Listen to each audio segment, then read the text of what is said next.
Boa noite a todos. É uma satisfação participar deste momento, quando celebramos o aniversário de 70 anos da nossa Federação Espírita.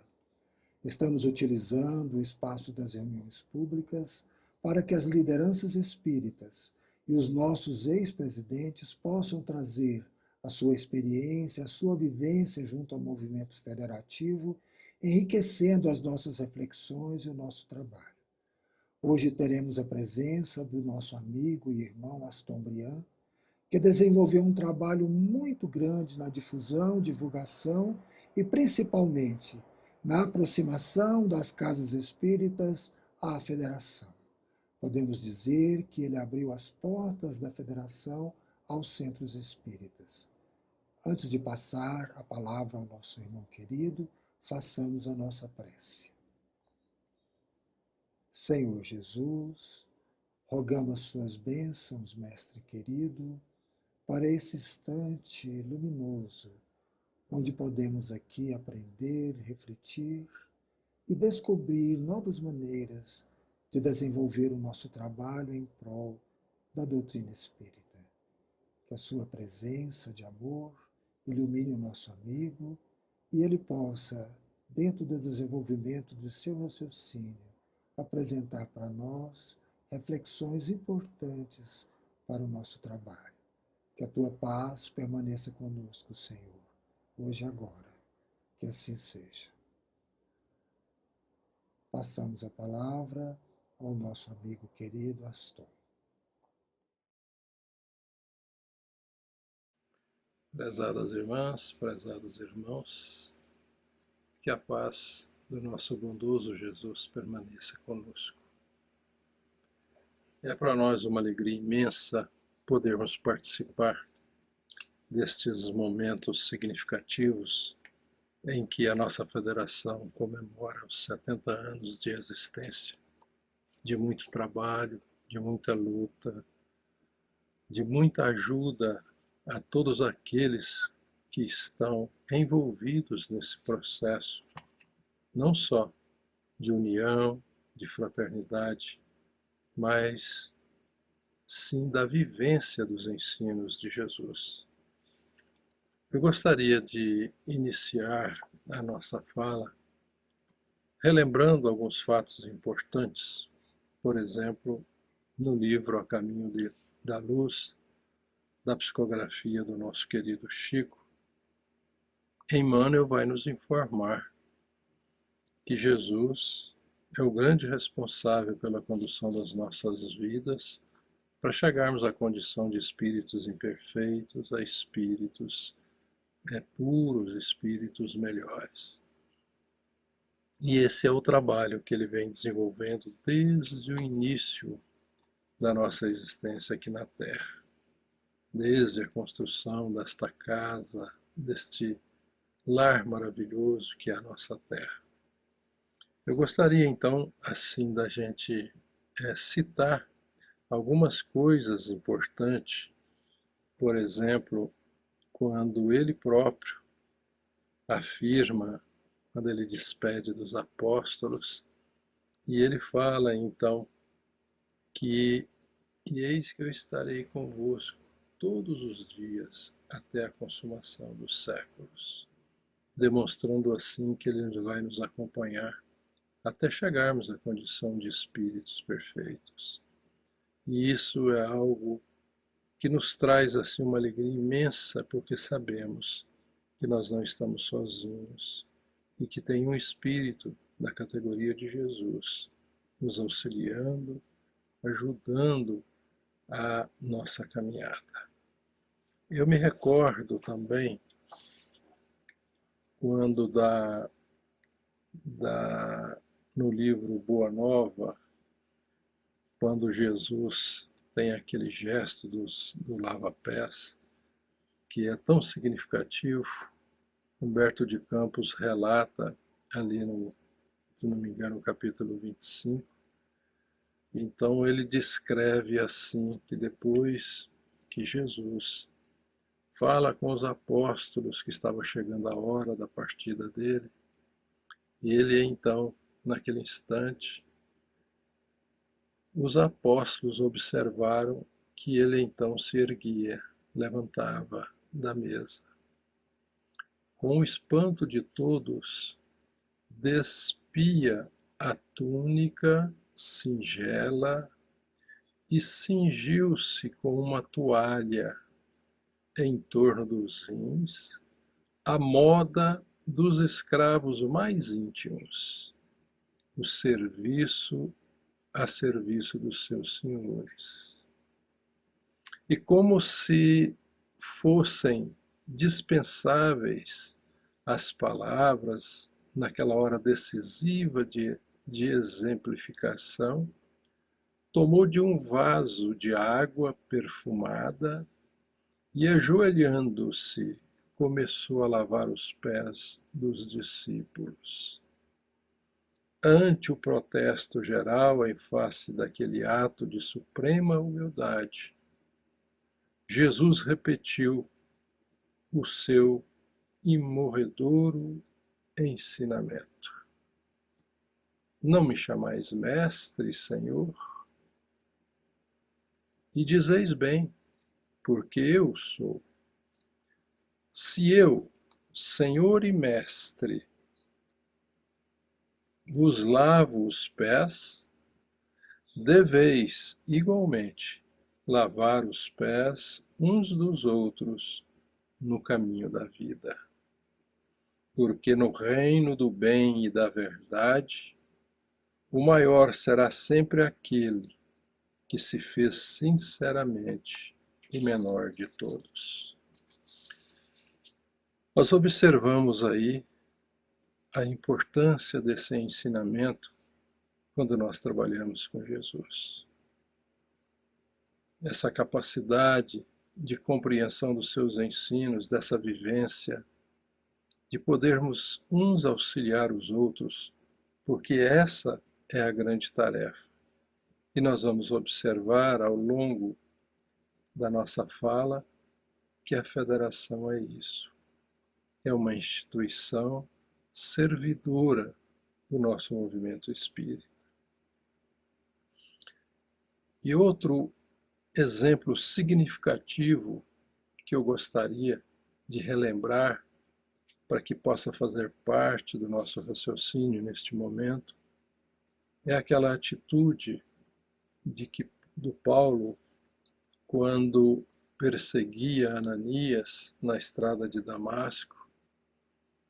E ao ver Jesus, então, literalmente ele cai do cavalo, e aí ele fala aquela frase famosa: Senhor, o que queres que eu faça?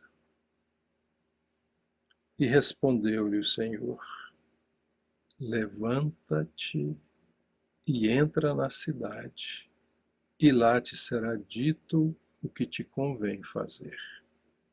Isso está em Atos dos Apóstolos, capítulo 9, versículo 6. Emmanuel faz um comentário desta página que eu considero fantástico, porque vem demonstrar como que deve ser o trabalho nosso com Jesus, com aqueles que estão conosco nesta luta. Então, Emmanuel fala assim: se Jesus tinha o conhecimento de tudo, sabia quem era Paulo e o que ele deveria fazer, por que não esclareceu? Por que pediu para que ele entrasse na cidade e lá lhe seria dito o que convinha fazer? Então Emmanuel fala: é que a lei da cooperação entre os homens é o grande e generoso princípio, através do qual Jesus segue de perto a humanidade inteira pelos canais da inspiração. E ele então fala: o mestre ensina os discípulos e consola-os através deles próprios. Quanto mais o aprendiz lhe alcança a esfera de influência, mais habilidade ou mais habilitado estará para constituir-se em seu instrumento fiel e justo. Então aqui nós já dois grandes momentos significativos de que nós precisamos caminhar juntos uns com os outros, ajudando, amparando, protegendo. E mais ainda, que os trabalhadores que chegam até nós, é tarefa nossa ensiná-los, conduzi-los para que possam também, compreendendo os ensinos de Jesus e o trabalho que deve ser feito. E assim, com esses dois ensinos, a gente tem uma noção muito clara do trabalho federativo. Mas não fica só aí.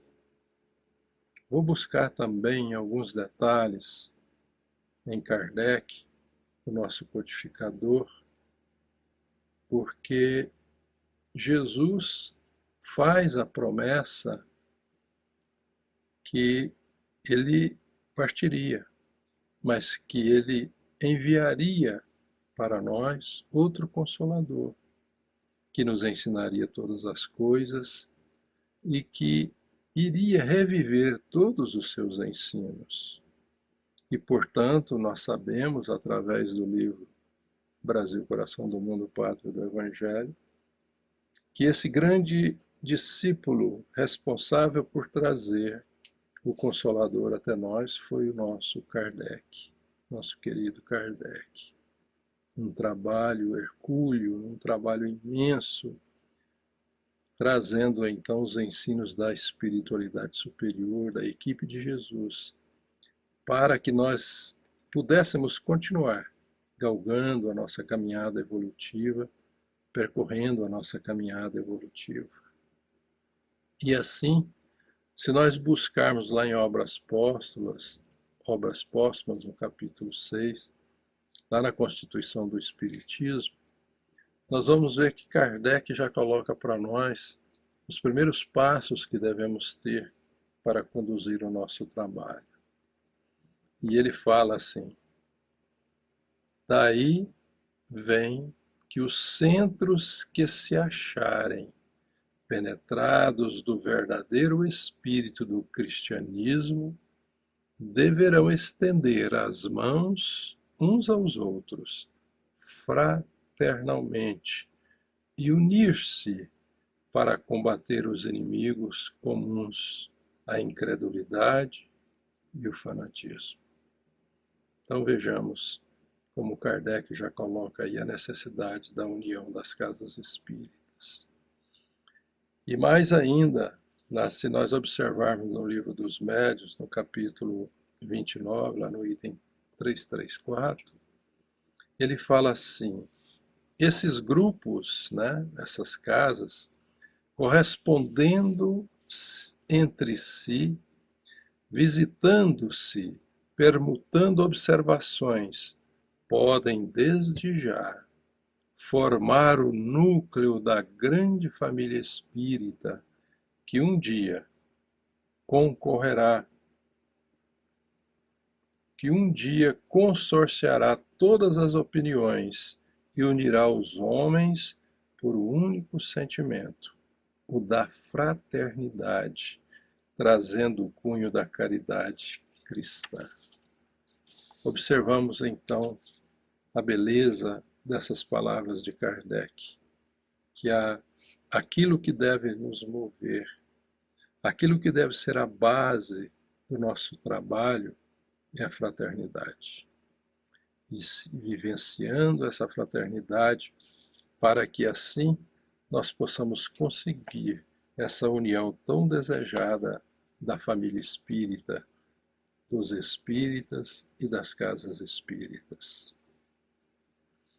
E aí então, Kardec já inicia esse trabalho de como ele deve ocorrer, e aí nós sabemos da missão do Brasil, quando Jesus então transplanta a árvore do Evangelho para cá, incumbe Ismael para ser, então, aquele que vai dirigir esses trabalhos aqui na Pátria do Cruzeiro.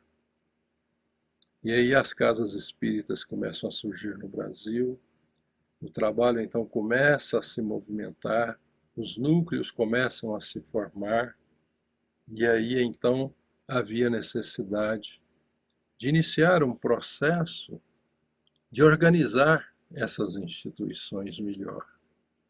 E aí, numa reunião no plano espiritual, Ismael então convoca um grande missionário para promover esse trabalho. E nós sabemos quem ele é, que é o nosso querido Bezerra de Menezes. E ele fala assim como está lá no livro Brasil, Coração do Mundo, Pátria do Evangelho.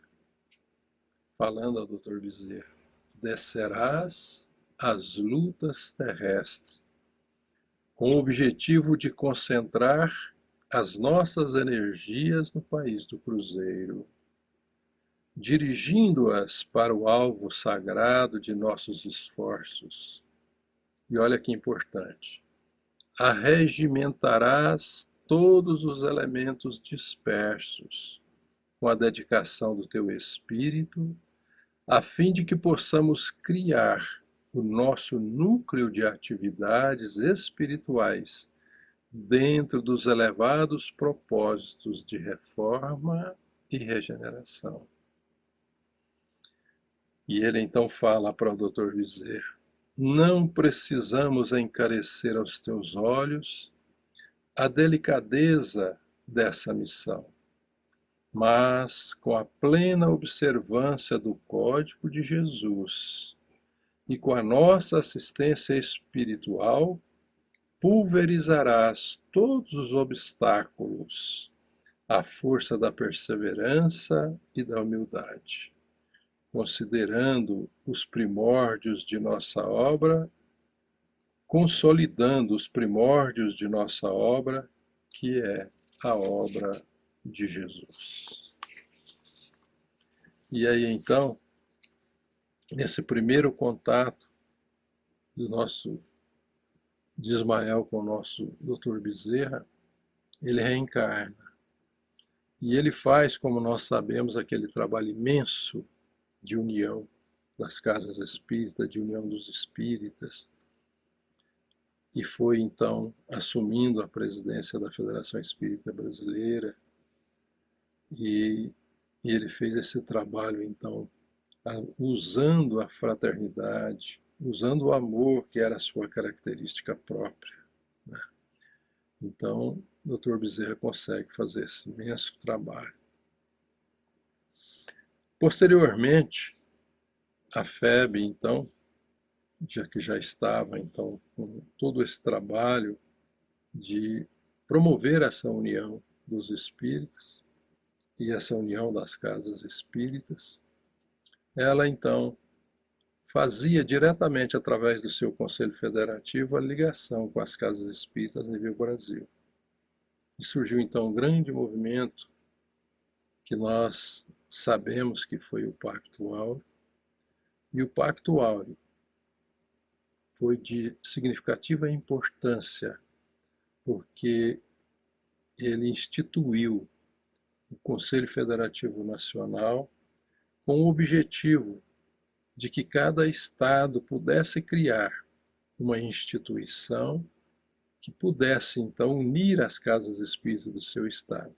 E essa instituição federativa de cada estado então teria assento a esse Conselho Federativo Nacional, para que assim ali pudesse buscar o meio melhor de auxiliar as casas, de ajudar as casas, de servir ao movimento, promovendo assim esse trabalho que Ismael pedia para que o Dr. Bezerra fizesse, que era da união, que era da vivência da fraternidade. Assim, então, logo após a instituição do Pacto Áureo, surge então a nossa Federação Espírita do Estado de Goiás, com o nome de União Espírita Goiana, que depois passou a ser a Federação. E aí, nesse trabalho da federação, a base, ou seja, a missão de todas as federativas estaduais é de promover a unificação do movimento espírita dentro do Estado, com base nos princípios de Allan Kardec, né? Mediante a ação conjunta com as casas espíritas. E aí auxiliar na difusão, no estudo e na prática da doutrina espírita. Esse trabalho, portanto, é fundamental. E a FEEGO só existe porque existem os centros espíritas. Ela é a razão de existir por causa dos centros. Para que possa, então, fazer esse trabalho de união, de fraternidade e, como consequência desse trabalho, promover a unificação. E a unificação nem sempre é bem compreendida, porque muitas vezes confundem o que seja unificação. A unificação é trabalharmos em torno dos princípios de Kardec. Cada casa espírita ela é independente, ela é livre. E a federação não existe para impor, mas para auxiliar, para ajudar. Esse é o papel da federação, o papel federativo. E assim esse trabalho importante de promover essa união das casas espíritas, Dr. Bezerra, após já o seu desencarne, já no plano espiritual, ele continuava auxiliando as casas espíritas. E em 1963, ele traz uma mensagem importante para o nosso movimento espírita. E essa mensagem tem alguns tópicos que são significativos. Eu selecionei 3 para que a gente compreenda o papel da federação de uma forma mais tranquila, mais clara. E dentre essa mensagem, num dos pontos que eu escolhi para que nós pudéssemos analisar, é o que ele diz da seguinte forma: mantenhamos o propósito de irmanar, aproximar, confraternizar e compreender. E, se possível, estabeleçamos em cada lugar onde o nome do Espiritismo apareça, por legenda de luz, um grupo de estudo, ainda que reduzido, da obra kardeciana à luz do Cristo de Deus. Olha o incentivo dele, para que nós então pudéssemos irmanar, aproximar, confraternizar, compreender uns aos outros. Portanto, em nenhum momento existe uma orientação que a federação fiscaliza, que a federação manda no movimento espírita. Não, ao contrário. É exatamente o da fraternidade. E ele fala aqui que é algo importante, onde nós pudermos criar um núcleo de estudo para que, quem sabe, no futuro se torne um centro espírita, é um papel da federação, é um papel nosso dos espíritas. E aqui cabe um dado importante. Nosso estado, por exemplo, nós temos aí 246 municípios. Desses 246 municípios, quase 40% deles não têm casa espírita. Então vocês vejam o quanto é importante esse trabalho de nós unirmos para podermos realizar esse trabalho que Jesus espera de nós. Veja um outro ponto importante da mensagem do Dr. Bezerra. Em cada templo, ou seja, em cada centro espírita, o mais forte deve ser escudo para o mais fraco, o mais esclarecido, a luz para o menos esclarecido. Seja o sofredor o mais protegido e o mais auxiliado, como entre os que menos sofram, seja o maior aquele que se fizer o servidor de todos, conforme a observação do Mestre Jesus. Olha que coisa bonita, não é? Então é uma casa onde nós devemos vivenciar realmente a fraternidade, os que entendem mais ajudando os que não entendem, os sofredores sendo protegidos e amparados, e assim por diante.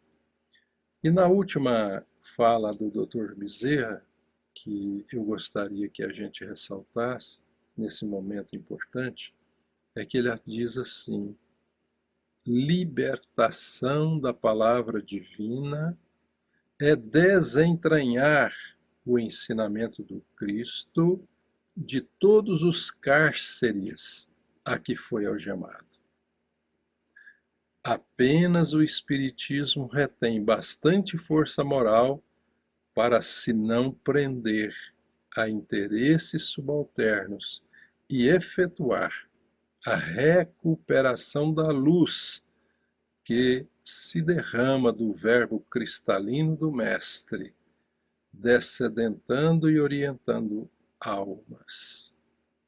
Então aqui ele traz uma pincelada de muitas vezes do não entendimento correto do ensino de Jesus, e que a nossa missão na Casa Espírita, a missão da Federação, é auxiliar no entendimento correto, libertando esses ensinamentos de cárceres, de dogmas, de rituais, de situações as mais diversas que nós observamos no nosso movimento cristão. Bom, dentro desse apanhado que a gente está fazendo, eu achei um fato muito importante no livro Crônicas de Além Túmulo, que nos ajuda muito a compreender a situação ainda do nosso povo, a situação ainda daqueles que procuram a casa espírita. Isso está no capítulo 20 de Crônicas de Além Túmulo do nosso Humberto de Campos. Quando então ele estava numa praça em Belo Horizonte e ele viu um vulto. E desenrolando o diálogo, ele percebeu que era Simão Pedro que ali estava. Ele pergunta então o que Simão Pedro estava fazendo ali, e ele fala que venho visitar a obra do Evangelho aqui instituída por Ismael, filho de Abraão e de Agar, e dirigida dos espaços por abnegados apóstolos da fraternidade cristã. Ora, quem que ele foi visitar? Quem é que estava ali próximo a Belo Horizonte, senão Pedro Leopoldo e o nosso Chico ali? Então ele foi visitar a obra do Evangelho ali, foi visitar o Chico. E aí, diante de tudo aquilo, o Humberto de Campos pergunta para ele sobre se ele estava ali também por causa da festividade da igreja, para ver aquela suntuosidade das coisas que estavam acontecendo. E aí ele vai falar uma palavra tão bonita que eu acho que todos nós devemos abraçar, tanto na federação quanto nas casas espíritas. Ele fala assim: não, meu filho, eu não venho aqui pelas suntuosidades das coisas. Esperam-me longe destas ostentações mentirosas os humildes e os desconsolados.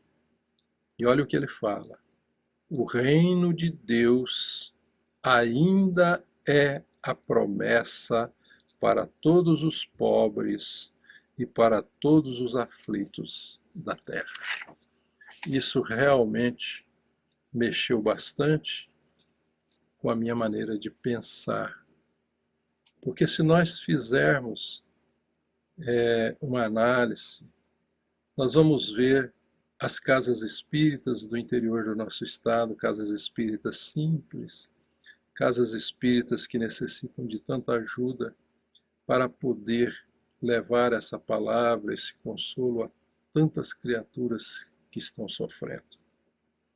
E neste momento desta pandemia, então, a carência tem sido muito grande, principalmente porque a grande maioria das instituições religiosas estão fechadas. E quantos não necessitam realmente do consolo, da palavra amiga, às vezes, de estar presente. E nessas horas, então, nós precisamos compreender a necessidade dessa ajuda. de fazermos chegar a todos os que necessitam esse conhecimento do Consolador, para que assim possamos conseguir atravessar essas dificuldades e esses momentos. A nossa federação, ela sempre, e nós gostaríamos neste momento de deixar o nosso carinho a todos aqueles que antecederam ao grande trabalho de fazer de promover essa união das casas espíritas, de promover essa fraternidade entre os espíritas, o que é necessário. Nós sabemos que o movimento espírita é o movimento dos homens.